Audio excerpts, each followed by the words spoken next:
سورہ غاشیہ۔ سورہ غاشیہ کا تعارف۔ مقام نزول: سورہ غاشیہ مکہ مکرمہ میں نازل ہوئی ہے۔ آیات، کلمات اور حروف کی تعداد: اس سورت میں ایک رکوع، 26 آیتیں، 92 کلمات اور 381 حروف ہیں۔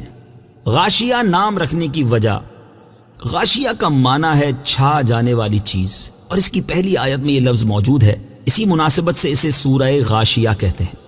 سورہ غاشیہ سے متعلق حدیث: حضرت ضحاک بن قیس رضی اللہ تعالیٰ عنہ نے حضرت نعمان بن بشیر رضی اللہ تعالیٰ عنہ کی طرف خط لکھ کر پوچھا کہ رسول کریم صلی اللہ تعالیٰ علیہ وآلہ وسلم جمعہ کی نماز میں سورہ جمعہ کے ساتھ کون سی سورت کی تلاوت فرماتے تھے؟ آپ رضی اللہ تعالیٰ عنہ نے فرمایا، حضور پرنور صلی اللہ تعالیٰ علیہ وآلہ وسلم جمعہ کی نماز میں هل اتاک حدیث الغاشیہ کی تلاوت فرماتے تھے۔ سورہ غاشیہ کے مضامین: اس سورت کا مرکزی مضمون یہ ہے کہ اس میں اسلام کے بنیادی عقائد بیان کیے گئے ہیں، اور اس میں یہ مضامین بیان ہوئے ہیں۔ نمبر 1، اس کی ابتدا میں قیامت کی ہولناکیاں، کفار کی بدبختی، مسلمانوں کی خوشبختی، اہل جنت اور اہل جہنم کے اوصاف بیان کیے گئے ہیں۔ نمبر 2، اللہ تعالیٰ کی وحدانیت، قدرت اور علم و حکمت پر اونٹ کی تخلیق، آسمان کی بلندی، پہاڑوں کو زمین میں نصب کرنے اور زمین کو بچھانے کے ذریعے استدلال کیا گیا ہے۔ نمبر 3، اس سورت کے آخر میں حضور پرنور صلی اللہ تعالی علیہ وآلہ وسلم سے فرمایا گیا کہ آپ کی ذمہ داری صرف نصیحت کر دینا ہے، کسی کو مسلمان کر کے ہی چھوڑنا آپ کی ذمہ داری نہیں، اور یہ بتایا گیا کہ جو کفر کرے گا اللہ تعالیٰ اسے بڑا عذاب دے گا، اور قیامت کے دن سب لوگ حساب اور جزا کے لیے اللہ تعالیٰ کی بارگاہ میں حاضر ہوں گے۔ سورہ اعلیٰ کے ساتھ مناسبت: سورہ غاشیہ کی اپنے سے ماقبل سورت اعلیٰ کے ساتھ مناسبت یہ ہے کہ سورہ اعلیٰ میں مسلمانوں، کافروں، جنت اور جہنم کے اوصاف اجمالی طور پر بیان ہوئے، اور سورہ غاشیہ میں ان چیزوں کو تفصیل کے ساتھ بیان کیا گیا ہے۔ بسم اللہ الرحمن الرحیم۔ ترجمہ: اللہ کے نام سے شروع جو نہایت مہربان رحمت والا ہے۔ هل اتاک حدیث الغاشیہ۔ ترجمہ: بے شک تمہارے پاس چھا جانے والی مصیبت کی خبر آ چکی۔ هل اتاک، بے شک تمہارے پاس آ چکی۔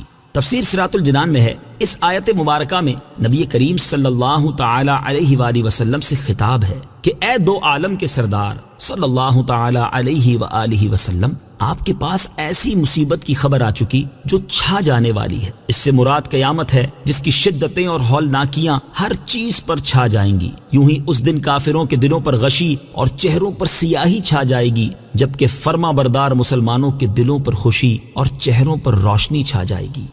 وجوہ یومئذ خاشعہ۔ ترجمہ: بہت سے چہرے اس دن ذلیل و رسوا ہوں گے۔ وجوہ، کتنے ہی منہ۔ تفسیر صراط الجنان میں ہے، قیامت کی خبر کا تذکرہ کرنے کے بعد یہاں ان احوال کا بیان کیا گیا ہے جو قیامت کے دن ظاہر ہوں گے۔ چنانچہ بہت سے چہرے جو دنیا میں اللہ والوں کے روبرو اکڑتے تھے، وہاں ہر طرح ذلیل ہوں گے۔ قبروں سے سر کے بل چل کر محشر میں پہنچیں گے، وہاں منہ کالے، دونوں ہاتھ بندھے ہوئے اور گلے میں طوق ہوگا۔ ہر دروازے پر بھیک مانگیں گے مگر دھتکارے جائیں گے، اور ایک دوسرے پر لعنت کر رہے ہوں گے۔ عاملۃ ناصبہ تصلی نارا حامیہ۔ ترجمہ: کام کرنے والے، مشقتیں برداشت کرنے والے بھڑکتی آگ میں داخل ہوں گے، انہیں شدید گرم چشمے سے پلایا جائے گا۔ عاملۃ ناصبہ، کام کرنے والے، مشقتیں برداشت کرنے والے۔ تفسیر صراط الجنان میں ہے، حضرت عبداللہ ابن عباس رضی اللہ تعالی عنہما نے فرمایا کہ اس سے وہ لوگ مراد ہیں جو دین اسلام پر نہ تھے، بت پرست تھے، یا کتابی کافر جیسے راہب اور پجاری، کہ انہوں نے اپنی طرف سے عبادت و ریاضت کے نام پر محنتیں بھی اٹھائیں، مشقتیں بھی جھیلیں، اور نتیجہ یہ ہوا کہ جہنم میں جائیں گے۔ یوں ہی جوگی، سادھو لوگ کہ دنیا چھوڑتے، لذتوں سے منہ موڑتے اور تکالیف اٹھاتے ہیں، مگر آخرت میں کوئی صلہ نہیں، اور یوں ہی بد مذہبوں کی اپنے باطل عقائد کے تحفظ و ترویج میں کوششیں کرنا اور کتابیں لکھنا وغیرہ سب بے فائدہ رہیں گی، کیونکہ آخرت میں ثواب اور نجات کا مدار دامن مصطفیٰ صلی اللہ تعالی علیہ وآلہ وسلم سے وابستگی پر ہے، اور وہ انہیں نصیب نہیں۔ بغیر روح جسم بیکار، اور بغیر ایمان عبادت برباد۔ اور اگر آیت میں مشقت سے مراد آخرت کی مشقت ہے تو یہ اس مشقت کو اس لیے اٹھائیں گے کیونکہ انہوں نے کفر کے مقابلے میں ایمان کو اختیار نہیں کیا اور روزہ رمضان، گرمیوں کے حج اور جہاد کی تپشیں نہ جھیلیں، لہٰذا اس آگ کی گرمی جھیلنا پڑے گی جو دنیا کی آگ سے 70 گنا تیز ہے۔ اور مشقت کی صورت قیامت کے دن اس طرح ہوگی کہ وہ آگ کے پہاڑ پر چڑھیں گے، اتریں گے، جس مال سے زکوٰۃ نہ دی ہوگی اس سونے چاندی کے پترے بنا کر ان کی پسلیاں، پیشانیاں داغی جائیں گی، ان کے جانور ان کے بدن میں سینگ گھونپیں گے اور انہیں پاؤں سے روندیں گے۔ یہاں مشقت کی چند صورتیں بیان ہوئیں، ان کے علاوہ نہ جانے وہ لوگ کیسی کیسی مشقت اٹھائیں گے۔ تسقى من عين آنية ليس لهم طعام إلا من ضريع لا يسمن ولا يغني من جوع۔ ترجمہ، انہیں شدید گرم چشمے سے پلایا جائے گا، ان کے لیے کانٹے دار گھاس کے سوا کوئی کھانا نہیں جو نہ موٹا کرے گا اور نہ بھوک سے نجات دے گا۔ تسقى من عين آنية، انہیں شدید گرم چشمے سے پلایا جائے گا۔ اس آیت اور اس کے بعد والی آیت کا خلاصہ یہ ہے کہ جہنمیوں کو جب پیاس لگے گی تو انہیں گرم چشموں کا پانی پلایا جائے گا جو ان کے اندرونی حصوں کو جلا کر رکھ دے گا، اور کھانے میں انہیں کانٹوں کی خوراک دی جائے گی جو پیٹ میں آگ لگا دے گی۔ یاد رہے کہ قیامت کے دن عذاب مختلف طرح کا ہوگا، اور جن لوگوں کو عذاب دیا جائے گا ان کے بہت سے طبقے ہوں گے۔ بعض کو زقوم، تھوہڑ کا درخت کھانے کو دیا جائے گا، اور بعض کو غسلین یعنی دوزخیوں کی پیپ، اور بعض کو آگ کے کانٹے کھانے کو دیے جائیں گے۔ انہی مختلف اقسام کی وجہ سے قرآن پاک میں مختلف مقامات پر جہنمیوں کے کھانے کے لیے مختلف اشیاء بیان کی گئی ہیں۔ نیز آیت نمبر 6 میں دریع کا لفظ ہے۔ دریع عرب میں خاردار زہریلی گھاس ہے جو جانور کے پیٹ میں آگ سی لگا دیتی ہے، نہایت بدمزہ اور سخت نقصان دہ ہوتی ہے۔ کفار کے ساتھ اس خوراک کی مناسبت یہ ہے کہ چونکہ کفار دنیا میں سور، سود، جوئے وغیرہ حرام کمائیوں کی پرواہ نہ کرتے تھے اور شریعت کی پابندیاں توڑ کر کھاتے تھے، اس لیے انہیں یہ کھانے دیے جائیں گے۔ لا يسمن، جو نہ موٹا کرے، تفسیر صراط الجنان میں ہے، یعنی ان سے غذا کا نفع حاصل نہ ہوگا، کیونکہ غذا کے دو ہی فائدے ہیں، ایک یہ کہ بھوک کی تکلیف دور کرے، دوسرا یہ کہ بدن کو طاقت پہنچائے اور فربا کرے۔ تو یہ دونوں وصف جہنمیوں کے کھانے میں نہیں، بلکہ وہ کھانا تو حقیقت میں شدید عذاب کی ایک قسم ہے۔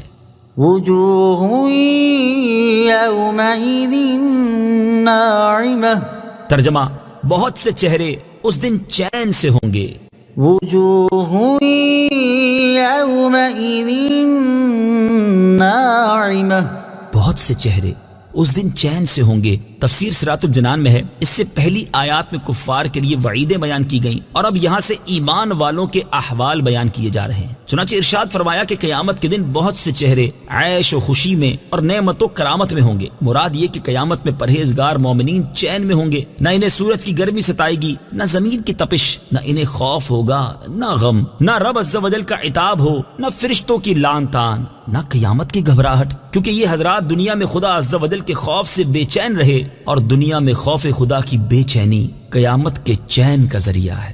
لسعيها راضية، ترجمہ، اپنی کوشش پر راضی ہوں گے۔ لسعيها راضية، اپنی کوشش پر راضی ہوں گے۔ تفسیر صراط الجنان میں ہے، یعنی قیامت کے دن جب مسلمان اپنا مرتبہ اور ثواب دیکھیں گے تو وہ دنیا میں کیے جانے والے اپنے نیک اعمال پر راضی اور خوش ہوں گے، اور حقیقتاً نیکیوں پر خوش ہونے کا وقت بھی قیامت ہی ہے، کیونکہ اپنے انجام کی خبر نہیں، لہذا جب محشر میں اعمال کی مقبولیت دیکھیں گے تو خوش ہوں گے۔ یوں ہی مومنوں کے نیک اعمال نہایت اچھی شکلوں میں ان کے ساتھ ہوں گے، جن کو دیکھ کر انہیں دلی شادمانی ہوگی۔ في جنة عالية لا تسمع فيها لاغية فيها عين جارية فيها سرر مرفوعة۔ ترجمہ، بلند باغ میں اس میں کوئی بیہودہ بات نہ سنیں گے، اس میں جاری چشمے ہوں گے، اس میں بلند تخت ہوں گے۔ في جنة عالية، بلند باغ میں۔ تفسیر صراط الجنان میں ہے، نیک اعمال کرنے والے جنت میں ہوں گے جو کہ شان کے لحاظ سے بھی بلند ہے اور مکان و جگہ کے لحاظ سے بھی اونچی ہے۔ مومنوں اور بلند جنت میں مناسبت یہ ہے کہ چونکہ مومن دنیا میں عاجز و مسکین بن کر رہے، تکبر اور غرور سے دور رہے، اس کے عوض رب تعالیٰ انہیں بلندی اور شان عطا فرما دے گا۔ لا تسمع فيها لاغية، اس میں کوئی بےہودہ بات نہ سنیں گے۔ تفسیر صراط الجنان میں ہے، جنتی لوگ جنت میں نہ تو ناجائز بات سنیں گے جیسے جھوٹ، غیبت، اور نہ ہی تکلیف دہ باتیں جیسے لان، تان اور تشنی۔ یوں ہی جنتی نہ کوئی بے فائدہ بات سنیں گے اور نہ کوئی بےہودہ بات، اور نہ دوزخیوں کی چیخ و پکار جس سے ان کے عیش و آرام اور لذت و راحت میں خلل آئے۔ اس آیت سے اشارتاً یہ بھی سمجھایا گیا کہ بےہودہ باتوں سے بچنا نیک لوگوں کا شیوا ہے، جیسے یہاں اللہ تعالیٰ نے اہل جنت کی فضیلت کے طور پر اسے بیان فرمایا۔ فيها سرر مرفوعة، اس میں بلند تخت ہوں گے۔ تفسیر صراط الجنان میں ہے، جنت میں ایسے بلند تخت ہوں گے جن کی بلندی 100 گز ہوگی، مگر جب جنتی ان پر چڑھنا یا ان سے اترنا چاہیں گے تو وہ تخت خود بخود اوپر یا نیچے آ جائیں گے۔ وأكواب موضوعة ونمارق مصفوفة وزرابي مبثوثة۔ ترجمہ، اور رکھے ہوئے گلاس ہوں گے اور صف در صف گاؤ تکیے لگے ہوئے ہوں گے اور بہترین قالین بچھے ہوئے ہوں گے۔ وأكواب موضوعة، اور رکھے ہوئے گلاس ہوں گے۔ تفسیر صراط الجنان میں ہے، اس آیت اور اس کے بعد والی 2 آیات کا خلاصہ یہ ہے کہ چشموں کے کناروں پر ترتیب سے گلاس رکھے ہوئے ہوں گے جن کی ترتیب کا حسن اور صفائی دیکھنے سے بھی لذت حاصل ہوگی۔ جیسے اگر کسی کے خوبصورت کچن میں جائیں جہاں ہر چیز نہایت ترتیب اور نفاست سے رکھی ہو تو اس منظر سے ہی خوشی حاصل ہوتی ہے۔ جنتی جب ان گلاسوں سے دودھ، شہد، شراب وغیرہ پینا چاہیں گے تو وہ انہیں خود ہی بھرے ہوئے ملیں گے۔ کوزے تو چشموں کے کنارے چنے ہوئے ہوں گے، جبکہ ان کے گھروں کا منظر بھی قابل دید ہوگا کہ وہاں قالین بچھے ہوں گے جو بہت آرام دہ اور نہایت ہی خوشنما ہوں گے، اور صف در صف گاؤ تکیے لگے ہوئے ہوں گے۔ یہاں جدا گانا عرض ہے کہ گھر کی اشیاء کا نفاست و صفائی اور ترتیب سے ہونا ایک عمدہ خوبی ہے، لہٰذا گھروں میں جو اشیاء موجود ہوں انہیں ترتیب اور ڈھنگ سے رکھنا چاہیے۔ افلا ينظرون الى الابل كيف خلقت، ترجمہ، تو کیا وہ اونٹ کو نہیں دیکھتے کہ کیسا بنایا گیا ہے؟ افلا ينظرون الى الابل، تو کیا وہ اونٹ کو نہیں دیکھتے؟ تفسیر صراط الجنان میں ہے، اس صورت میں جنت کی نعمتوں کا ذکر سن کر کفار نے تعجب کیا اور انہیں جھٹلایا، تو اللہ تعالیٰ نے انہیں اپنے کارخانہ قدرت اور عجائبات عالم میں نظر کرنے کی ہدایت فرمائی کہ وہ دیکھیں، غور کریں اور سمجھیں کہ جس قادر حکیم نے دنیا میں ایسی عجیب و غریب چیزیں پیدا کی ہیں، اس کی قدرت سے جنتی نعمتوں کا پیدا فرمانا کس طرح قابل تعجب اور لائق انکار ہو سکتا ہے۔ چنانچہ ارشاد فرمایا کہ کیا یہ اونٹ کو نہیں دیکھتے کہ کیسا بنایا گیا ہے؟ اونٹ میں اللہ تعالیٰ کی قدرت کے عجائبات۔ اونٹ قدرت کی عجیب صنعت ہے اور اس میں چند چیزیں بہت عجیب ہیں۔ نمبر 1، جانور زینت کے لیے پالے جاتے ہیں، یا کھیتی باڑی کے لیے، یا بوجھ لادنے یا سواری کے لیے، یا دودھ یا گوشت کے لیے۔ اونٹ میں یہ ساری باتیں موجود ہیں۔ نمبر 2، یہ ریت کا جہاز ہے اور یہ کانٹے اور معمولی چیزوں کو کھا کر گزارا کر لیتا ہے اور 10-15 دن بغیر کھانے پانی کے نکال لیتا ہے۔ نمبر 3، اونٹ میں اطاعت اور عشق کمال درجے کا ہے، چنانچہ ایک بچہ اس کو جہاں چاہے لے جائے، اور ہدی کے اشعار سن کر ایسی مستی میں آتا ہے کہ طاقت سے زیادہ بوجھ اٹھا کر بہت زیادہ راستہ طے کر لیتا ہے۔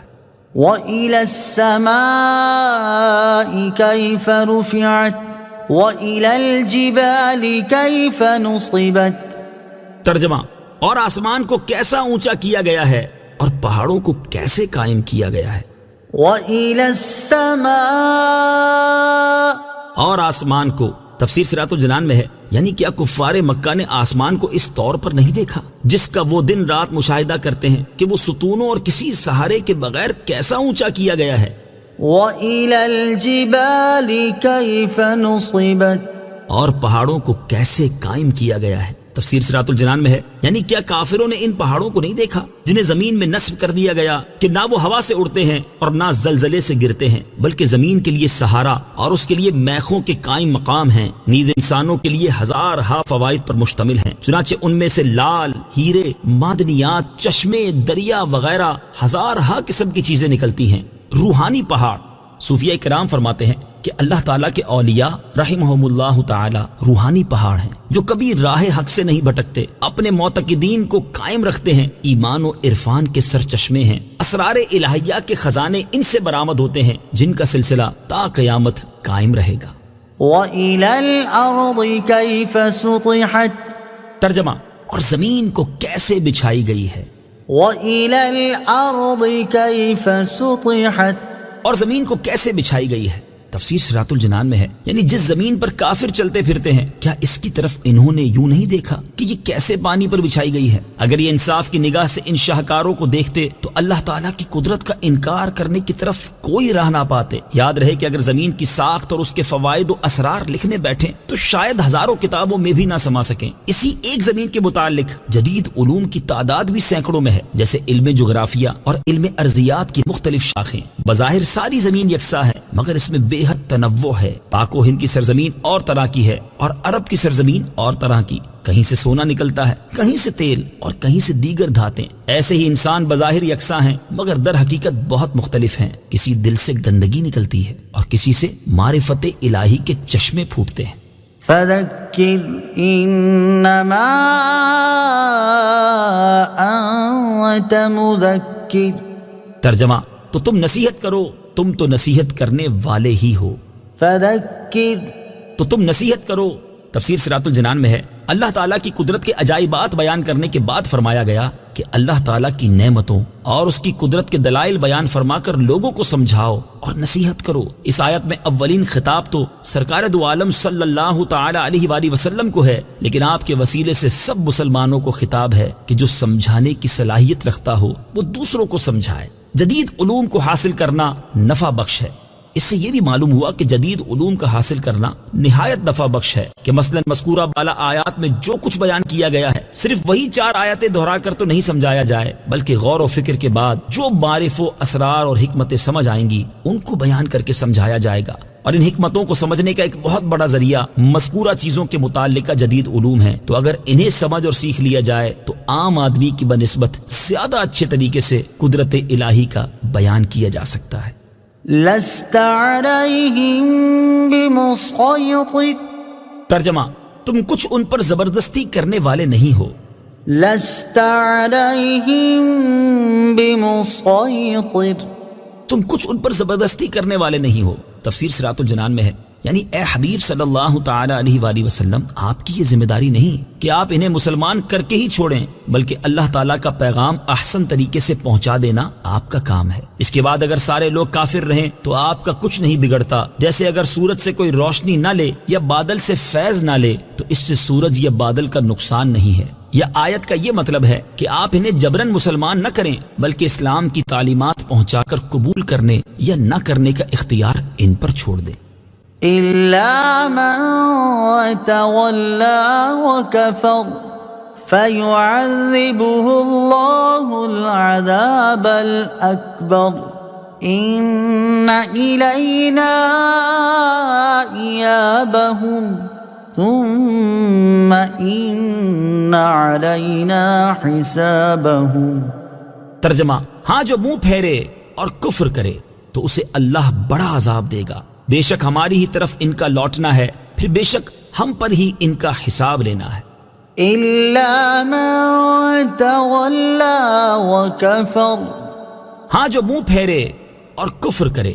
تفسیر صراط الجنان میں ہے، اس آیت اور اس کے بعد والی 3 آیات کا خلاصہ یہ ہے کہ اے حبیب صلی اللہ تعالی علیہ وآلہ وسلم، انہیں مسلمان کر کے چھوڑنا یا مجبور کر کے مسلمان بنانا آپ کی ذمہ داری نہیں، بلکہ پیغام پہنچانا آپ کی ذمہ داری تھی۔ تو آپ کے سمجھانے اور نصیحت فرمانے کے بعد جو ایمان لانے سے منہ پھیرے اور کفر کرے تو اللہ تعالیٰ اسے آخرت میں بڑا عذاب دے گا کہ اسے جہنم میں داخل کرے گا، کیونکہ مرنے کے بعد انہیں ہماری طرف ہی لوٹ کر آنا ہے اور حشر کے میدان میں ان کا حساب بھی ہم نے ہی لینا ہے۔ یاد رہے کہ کفار کے لیے بہت سے عذاب ہیں، نزا کے وقت، قبر میں، محشر میں اور جہنم میں۔ ان سب میں بڑا عذاب دوزخ کا ہے، باقی اس کے مقابلے میں چھوٹے ہیں، کیونکہ دوزخ کا عذاب دائمی ہے، اس میں سخت رسوائی بھی ہے، اس میں ہر طرح کا عذاب ہے، کھانے پینے، رہنے سہنے، زہریلے جانور، سب کا عذاب۔ ان وجوہات سے اسے بڑا عذاب کہا گیا۔ صدق اللہ العظیم۔